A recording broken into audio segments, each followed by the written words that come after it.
Welcome back binary tech point চ্যানেলের পক্ষ থেকে সকলকে স্বাগত জানাই।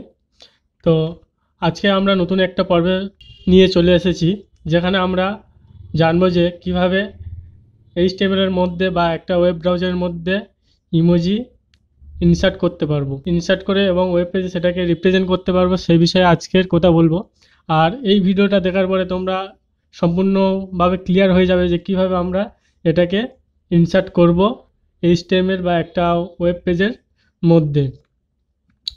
তো এই যে ইমোজিটা ইনসার্ট করব, এটা অ্যাকচুয়ালি আমরা ইউনিকোডের মাধ্যমে ইউনিকোডটাকে ইনসার্ট করব, ঠিক আছে। সেই সঙ্গে আমরা জানতে পারবো যে ইউনিকোড কিভাবে আমরা এইচটিএমএল এর মাধ্যমে ব্যবহার করতে পারি। আর একটা নেক্সট জানবো আমরা যে বেস্ট রিসোর্স সম্পর্কে, এবং এই যে ইউনিকোডগুলো আমরা কোথায় পাবো, এর ডকুমেন্টেশন কোথায়, বেস্ট রিসোর্স সম্পর্কে জানতে পারবো, এবং সেই রিসোর্স কিভাবে কাজে লাগিয়ে সেই রিসোর্সটাকে কাজে লাগিয়ে কিভাবে আমরা সেটাকে ইমপ্লিমেন্ট করব কোডের মাধ্যমে, সেটা এই ভিডিওর মধ্যে জানতে পারবো। তো এই ভিডিও শেষ পর্যন্ত দেখতে থাকো। যদি পছন্দ হয় একটা লাইক দিয়ে যাও, এবং যদি পছন্দ না হয় নিচে কমেন্ট সেকশানে কমেন্ট করো, বা বুঝতে অসুবিধা হলে কমেন্ট সেকশানে কমেন্ট করো, বা একটা ডিসলাইক প্রেস করে যাও। তো চলো নেক্সট স্লাইডে যাই। তো প্রথমে আমরা জেনে নেবো যে ইমোজি লিখতে হলে কি সিনট্যাক্স ব্যবহার করা উচিত আমাদের, ঠিক আছে। তো ইমোজি লিখতে হলে যে সিনট্যাক্স আমাদের লিখতে হবে, সেটার কোনো ডেডিকেটেড কোনো সিনট্যাক্স নেই। ইমোজি ব্যবহার করতে গেলে আমরা পি ট্যাগ অথবা ডিপ ট্যাগের মধ্যে আমরা এটাকে ইনসার্ট করতে পারি। ইমোজিটাকে আমরা জেনে নেবো যে কিভাবে আমরা এটা পি ট্যাগ অথবা ডিপ এর দুটো ট্যাগের মধ্যে এটাকে আমরা কিভাবে ইনসার্ট করতে পারবো, সেই বিষয়টা আমরা জেনে নেব। তো নেক্সট আসছি যে এখানে আমি পি ট্যাগ দিয়ে দেখিয়েছি, চাইলে তোমরা ডিপ ট্যাগের মধ্যে এটাকে ইউজও করতে পারবে। এখানে পি, তো প্রথমে দেখো যে এখানে তীরচিহ্ন আছে, এবং এখানে যে কালারটা হয়ে আছে, যে কোডটা আছে অ্যান্ড হ্যাচ এবং এক্স, ঠিক আছে। এটাকে আমরা কি বলছি, স্ট্রিং বলছি। স্ট্রিংটা কি না, স্ট্রিংটা হচ্ছে ক্যারেক্টার, যেটাই ক্যারেক্টার সেটাই স্ট্রিং। প্রোগ্রামিং এর ভাষায় ক্যারেক্টারকে আমরা স্ট্রিং বলি। তো এখানে অ্যাম্পারসাইন, হ্যাচ এবং এক্স, এটা কি করছে না, হেক্সাডেসিমেল ক্যারেক্টারকে রিপ্রেজেন্ট করার জন্য আমাদের এই স্ট্রিংটা ব্যবহার করতে হবে। হেক্সাডেসিমেল বলতে না, আমরা নাম্বারিং সিস্টেমে জানি যে বাইনারি নাম্বার আছে, ডেসিমেল নাম্বার আছে, এইভাবে কয়েকটা নাম্বার আছে। হেক্সাডেসিমেল এটা কি করছে না, এই যে পরে যে দেখাচ্ছি আমি, যে এই যে ইউ কোড বলে যে অপশানটা আছে, তারপরে নেক্সট যে ইউ কোড মানে কি না, ইউনিকোড। এই যে ইউনিকোডটা কিসের ইউনিকোড না, ইমোজির ইউনিকোড। সেটা আমরা কোথায় পাবো, সেটা বেস্ট রিসোর্স সেকশানে আমরা সমস্ত কিছু দেখাবো, ঠিক আছে। তো এই ইউনিকোডটাকে আমাদের ওয়েবসাইটে বা ওয়েব এইচটিএমএল এর লেখার জন্য পাশে যে স্ট্রিং যেটা আছে, যেটাকে আমরা বলছি হেক্সাডেসিমাল ক্যারেক্টারকে রিপ্রেজেন্ট করার জন্য দিতে হবে।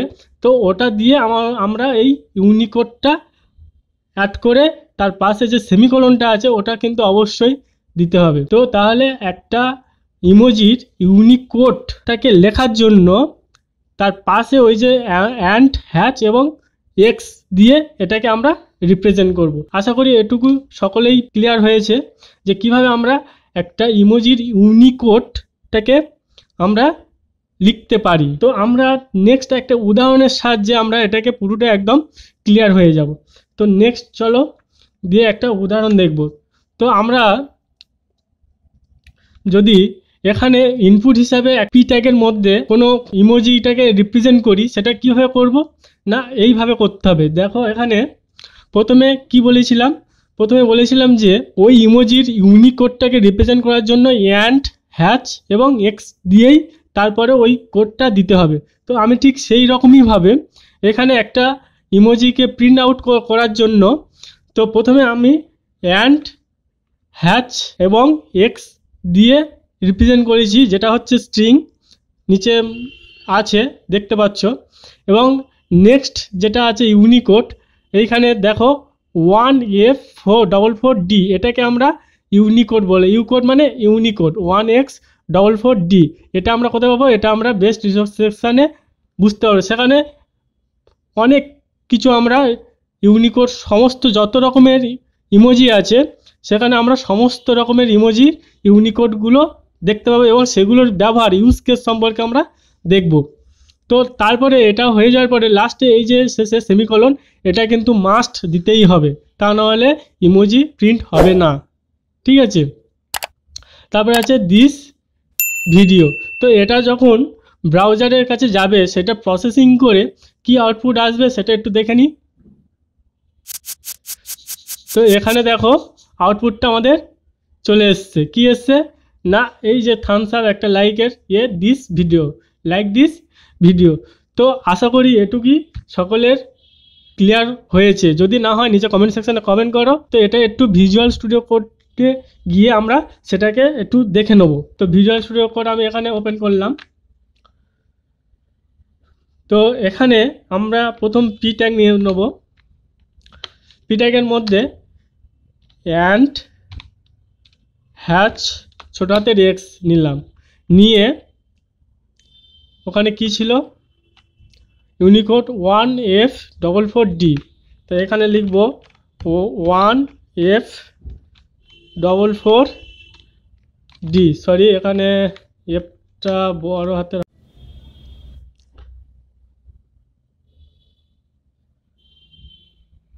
তো এখানে যেই আমি সেমিকলনটা দিলাম তোমরা দেখতে পাচ্ছ এই কালারটা আলাদা চেঞ্জ হয়ে গিয়েছে।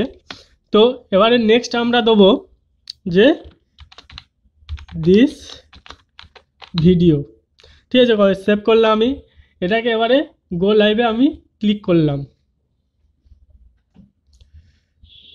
তো দেখো এখানে দেখো লাইকের চিহ্ন চলে এসছে এবং দিস ভিডিও চলে এসছে। তো প্রথমে যখন আমরা এটা যখন আউটপুট দেখলাম তখন একদম খুব ছোট এসেছিলো, ঠিক আছে, কারণ হচ্ছে এটা বাই ডিফল্ট সাইজটা নিয়েছে। আমরা চাইলে এখানে সাইজটা মেনশান করে দিতে পারি, যেটা আমরা সামনে সিএসএস যখন টিউটোরিয়াল স্টার্ট হবে সেই সেকশানে আমরা সমস্ত কিছু সিএসএস যত রকমের সিএসএসের অ্যাট্রিবিউট আছে বা সিএসএস যত রকমের আছে জানতে পারবো।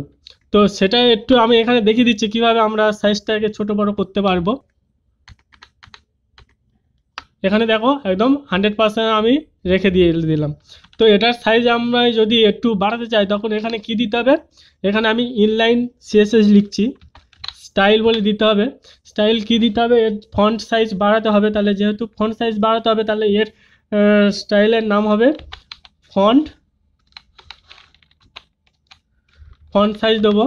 দিয়ে ফন্ট সাইজ কত দিতে চাই, ঠিক আছে, সাইজটাকে এটা আমার মেনশান করে দিতে হবে। আমি যদি 25 পিক্সেল দিয়ে দিলাম, সেভ করলাম, সরি এখানে পিক্সেল দিতে হবে।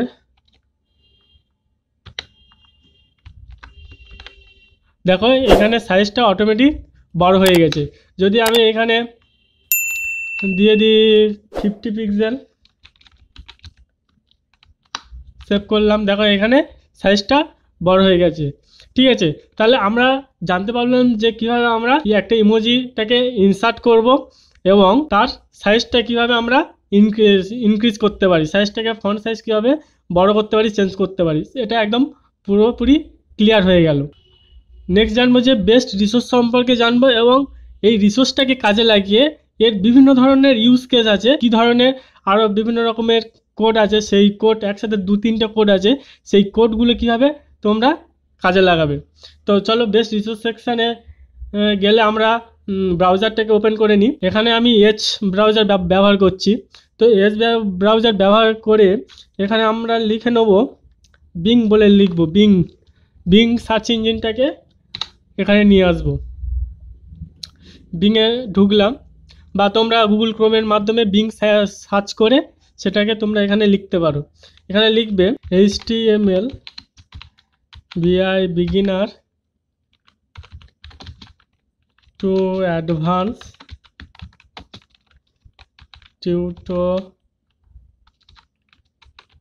tutorial। তো এটা সার্চ করার পরে এর সেকেন্ড লাইনে আসবে, সেকেন্ড সাইট দেখবে, দেখো নিউজ টিউটোরিয়াল বলে লেখা আছে, এই সাইটে ঢুকবে। এটা ওপেন করার পরে তো তো এটা ওপেন করার পরে এখানে দেখবে এই টেবিল অফ কন্টেন্টে আসবে, চাইলে পুরো ডকুমেন্ট পড়তে পারো। তো টেবিল অফ কন্টেন্টে আসার পরে এখানে দেখো ইমোজি বলে লেখা আছে, এই যে ইমোজি 12.4.1, ঠিক আছে, এই ইমোজি সেকশানে আসবে। তো এখানে ইমোজির পুরো ডিটেলসে দেওয়া আছে। তো এখানে এসে এখানে দেখো যে অফিসিয়াল ডকুমেন্টেশন বলে লেখা আছে। তো এখানে অফিসিয়াল ডকুমেন্টেশনে ক্লিক করবে, করলে দেখবে এরকম একটা টেক্সট আকারে একটা ডকুমেন্টেশন আছে। এখানে সমস্ত রকম যত রকমের ইমোজি আমাদের তোমরা দেখতে পাও, সমস্ত রকমের ইমোজি এখানে আছে, ঠিক আছে। এবার এটাকে কীভাবে তোমরা তোমাদের ব্রাউজারে ব্যবহার করবে সেটা আমি এখান থেকে করে দেখাবো, ঠিক আছে। এখানে আসার পরে কি করতে হবে না, আমি এটাকে একটু জুম করে নিচ্ছি যাতে তোমাদের দেখতে সুবিধা হয়। আশা করি সকলে দেখতে পাচ্ছ। তো এখানে দেখো এখানে সমস্ত কিছু আছে, ফেস স্মাইলিং থেকে শুরু করে সব, ফেস অ্যাফেকশন থেকে শুরু করে সমস্ত যত রকমের ইমোজি আছে, সমস্ত রকমের ইমোজি এই সেকশানে এই ফাইলটার মধ্যে আছে। তো এখানে একটু লক্ষ্য করলে দেখবে যে এখানে প্রথমে দেখো একটা করে ইউনিকোড আছে, এখানে আবার দেখো 4টে ইউনিকোড আছে এইখানে, আবার এখানে দেখো 3টে ইউনিকোড। HTML এর মাধ্যমে বা ভিজুয়াল স্টুডিও কোডে কীভাবে এটাকে রিপ্রেজেন্ট করবে সেই বিষয় সেটা জেনে নেব। সিঙ্গেল ইউনিকোডের ব্যবহারটা জেনেছিলাম। তো এবার আমরা জানবো 2 বা তার বেশি ইউনিকোডের, যদি ইউনিকোড থেকে থাকে সেটা কীভাবে আমরা সেটাকে রিপ্রেজেন্ট করব সেটা সম্পর্কে আমরা জেনে নেব। যেমন এটা যদি আমি এই ব্রোকেন হার্টটাকে আমি যদি রিপ্রেজেন্ট করতে চাই, দেখো এখানে 4টে ইউনিকোড আছে, এটাকে আমরা কিভাবে লিখব। তো চলো আমরা এটাকে ভিজুয়াল স্টুডিও করে যাই, গিয়ে এটা দেখি আনার চেষ্টা করি। তো প্রথমে ভিজুয়াল স্টুডিও করে আসলাম, এসে এখানে আমরা এটাকে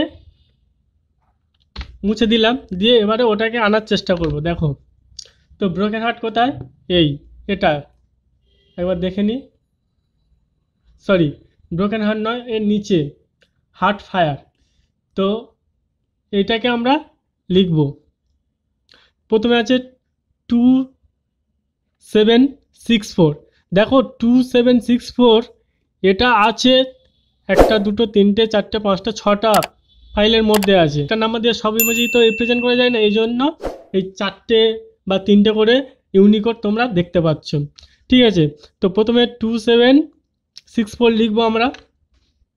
তাহলে এটা লেখার জন্য প্রথমে অ্যান দেবো, হ্যাশ দেবো, তারপরে এক্স দেবো, দিয়ে 2764 এটা দেওয়া হয়ে গেল। দেওয়ার পরে আমরা কি করব, একটা সেমিকলন করে দেবো, এটা হয়ে গেল। নেক্সট আমরা কি করব, এটাকে আমরা কপি করলাম, এইখানে আসলাম, এসে যেমনভাবে আবার লিখেছি ওটা ঠিক ওইভাবে আমরা লিখব। তাহলে অ্যান্ড হ্যাচ এক্স দিয়ে ওটাকে আমি পেস্ট করে দিলাম, দিয়ে ওটাকে আমি সেমিকলন দিয়ে দিলাম। দেওয়ার পরে আবার ফের এটাকে আমি দুটো জায়গাতে কপি করে নিচ্ছি একসাথে। তো এটাকে লেখার জন্য প্রথমে আগে অ্যান্ড হ্যাচ এক্স দিতে হবে, তারপরে ওটা লিখতে হবে।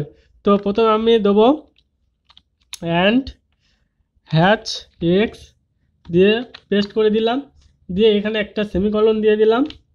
দেওয়ার পরে এইখানে আসলাম, এসে এটাকে কপি করে এইখানে পেস্ট করে দিলাম, দিয়ে এখানে সেমিকলন করে দিলাম, দিয়ে সেভ করলাম।